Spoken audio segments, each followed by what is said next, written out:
Good morning दोस्तों, divine flame academy की spoken English class में फिर से आपका तहे दिल से स्वागत है। और मैं आप सबका शुक्रिया अदा करना चाहूँगा कि भाई आप लोगों ने मुझे काफ़ी मोटिवेट किया है इस क्लास को आगे जारी रखने के लिए, और काफ़ी अच्छे सब्सक्राइबर्स भी जुड़े हैं हमारे साथ में।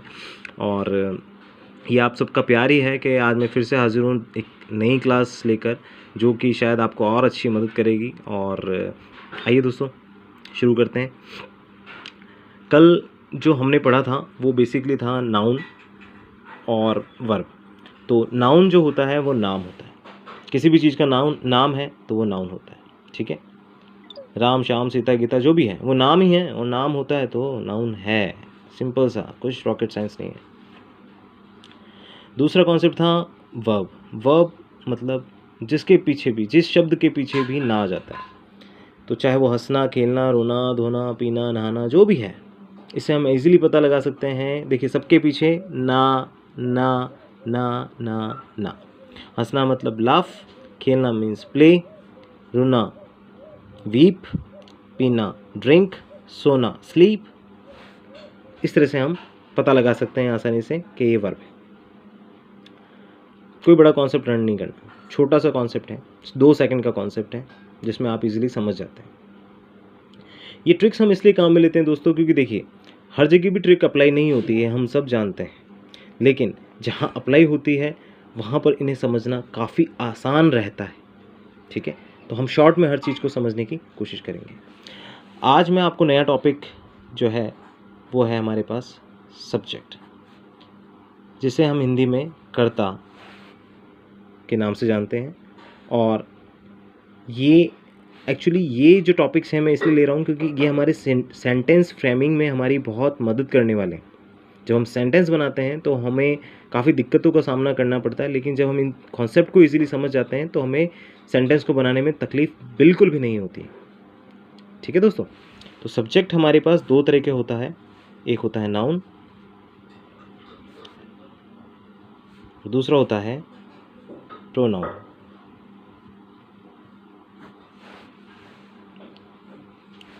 नाउन तो आप लोगों ने समझ ही लिया, नाम किसी भी चीज़ का। ठीक है, और प्रोनाउन होता है जो भी शब्द नाउन की जगह या नाम की जगह यूज़ होते हैं। मतलब हम उन जो शब्द, सपोज़ मैं एक एग्जांपल लेता हूँ, राम मेरा दोस्त है। तो राम यहाँ पर क्या है, एक सब्जेक्ट है, और एक कैसा सब्जेक्ट है, नाउन का सब्जेक्ट है। नाउन है ये एक, क्योंकि एक नाम है।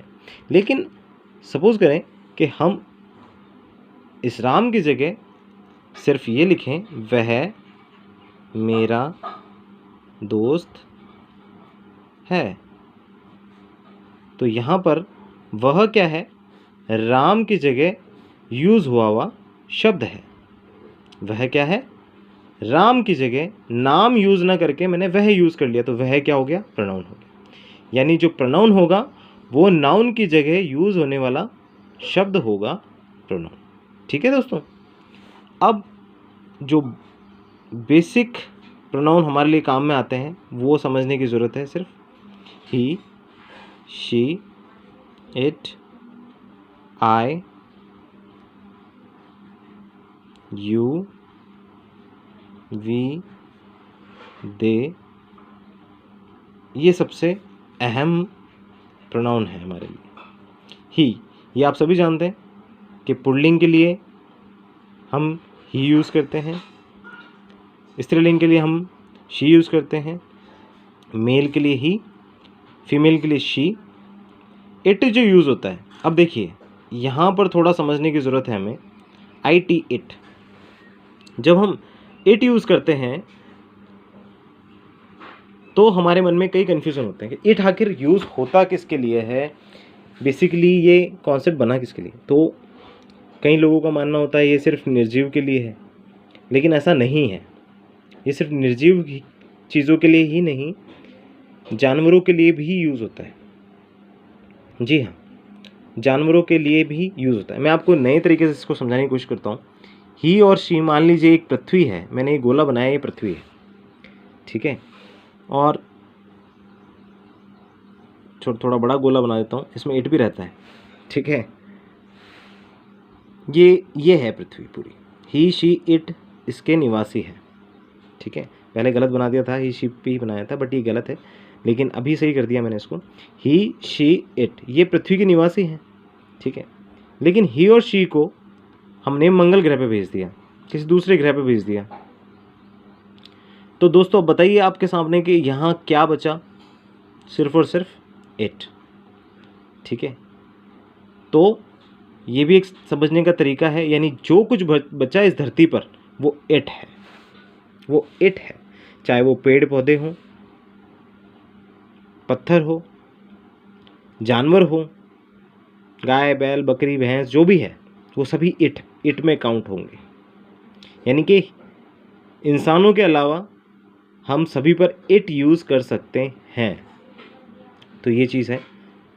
फिर आई, जिसका कि मतलब होता है मैं, यू मतलब आप या तुम, वी मतलब हम। अब यहाँ भी एक छोटा कन्फ्यूज़न होता है कि वी कई बार हम यूज़ कहाँ करें। तो सपोज़ मान लीजिए एक छोटा सा कमरा है, उसमें आप, आपके बीवी बच्चे या आपके माता पिता जो भी बैठे हैं वो तो हो गए, यानी आप सब साथ में बैठे हैं, और आप सब क्या हो जाएंगे, वी। सपोज़ आप टीवी देख रहे हैं तो आप सेंटेंस क्या बना सकते हैं, वी आर वॉचिंग टीवी, ठीक है। लेकिन जो उस कमरे के बाहर जितने भी लोग होंगे वो कौन होंगे, एक से ज़्यादा अगर हैं तो वो होंगे दे, ठीक है दोस्तों।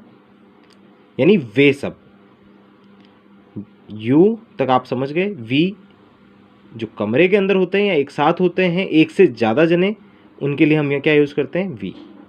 लेकिन कमरे के बाहर या घर के बाहर जो भी हमें दिखाई पड़ रहे हैं या जो भी जने हैं, तो हम उनके लिए क्या बोलेंगे, दे, जिनका कि क्या मतलब होता है, वे सब। तो ये छोटा सा कॉन्सेप्ट है सब्जेक्ट का, he she it I you we they, ठीक है। इसके अलावा हम कुछ डिटर्मिनर्स भी यूज़ करते हैं, जैसे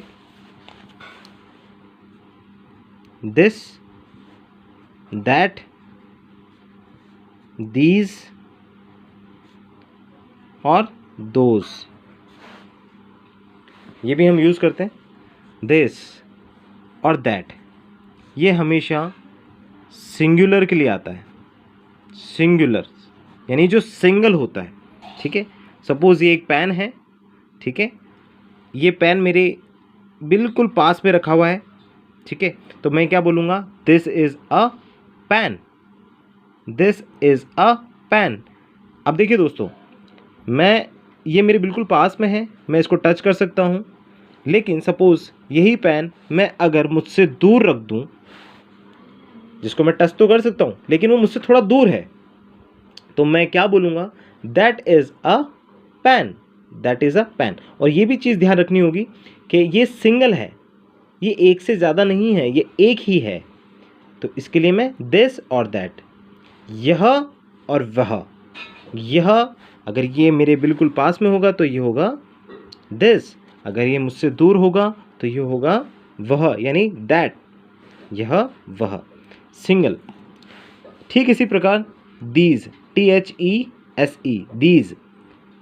अब मेरे पास एक पेन नहीं है, दो पेन है, ठीक है, एक से ज़्यादा पेन है, दो भी हो सकते हैं, चार भी हो सकते हैं, बहुत सारे, ठीक है। तो अगर ये मेरे पास में है एक से ज़्यादा पेन, तो मैं क्या बोलूँगा, दीज आर माई पेन। मैं इनको देख सकता हूँ, मैं इनको टच कर सकता हूँ, ये मेरे बिल्कुल नज़दीक है। लेकिन यही अगर मैंने दो से ज़्यादा पेन या एक से ज़्यादा पेन दूर है मुझसे, तो मैं क्या बोलूँगा, those are my pen, those are my pen. यानी कि दीज मतलब होता है ये सब, दोज मतलब होता है वे सब। तो आशा करता हूँ दोस्तों आपको ये कॉन्सेप्ट समझ में आया होगा, और आप मेरे चैनल को और ज़्यादा से ज़्यादा शेयर और सब्सक्राइब करेंगे, ज़रूरतमंद लोगों तक पहुँचाएँगे। और इस कॉन्सेप्ट को समझने के बाद आपकी क्या राय है वो एक बार आप मुझे कमेंट बॉक्स में बता दीजिएगा। Thank you so much.